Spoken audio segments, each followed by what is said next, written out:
What language am I speaking right now?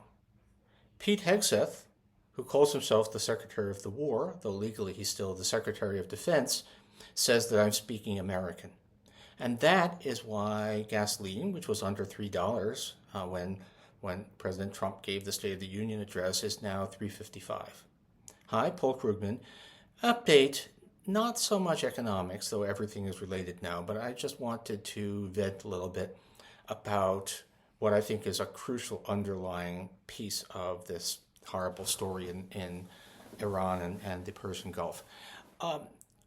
Everyone, pretty much everyone, except loyalists looking at this, keeps on saying, what were they thinking? How could they not have, and then list of things that how could they not have seen that, Iran, which produces the drones that have wreaked such havoc in Ukraine, or that starting a war where Iran stands on one side of the narrow strait that links 20% of the world's oil supply to world markets, that would drive up prices.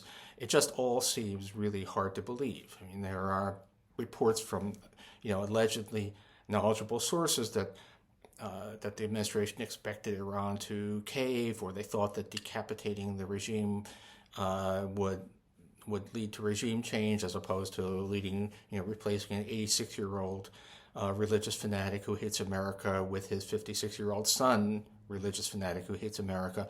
But in any case, what I thought was really telling was really not about this at all, but it was deeply revealing. So there was a summit meeting with 12 Latin American leaders in Miami over the weekend.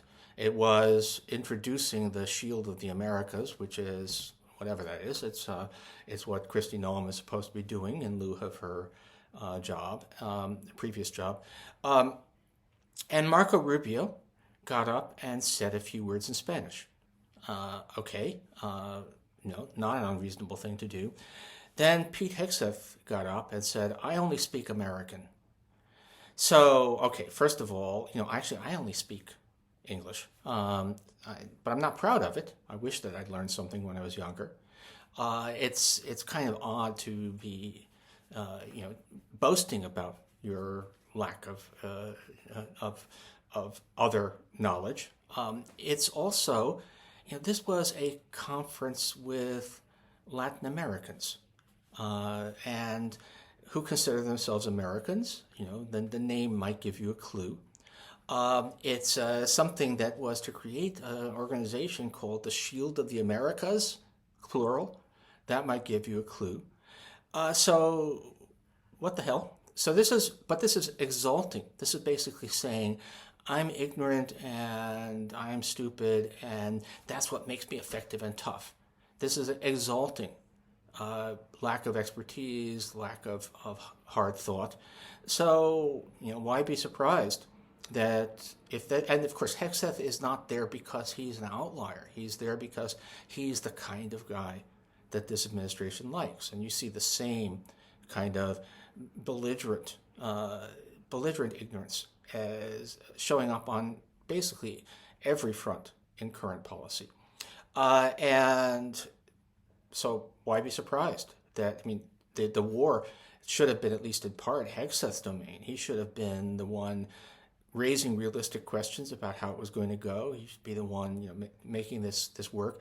In fact, as far as we know, there were in fact professionals in the military who did try to warn about this, but they are, they've been getting fired. By the way, I have actually had dealings with U.S. officers at various times in the past. I've given talks at West Point. The U.S. military is very smart, quite intellectual, very well informed, or was. There's a question of how much it's been degraded by current management. It's pretty fast, but still. But in any case, that's how we got to where we are. It's really this notion that being tough and swaggering and ignoring all of those pesky complaints from people who claim to know something about a subject, that's how you get stuff done. And of course, here we are. And actually, I don't know where we are, right? We're all very unclear about what the state of the war is, although it's horrific. And I have a feeling that we may have swung from oh my God, it's the end of the world economy, which was overstated, to, well, it's all over now because Trump says that we've won, which I think is probably overstated. See how that wears in the next 24 hours or so. But anyway, my God, deliberately being dumb is not good policy. Take care.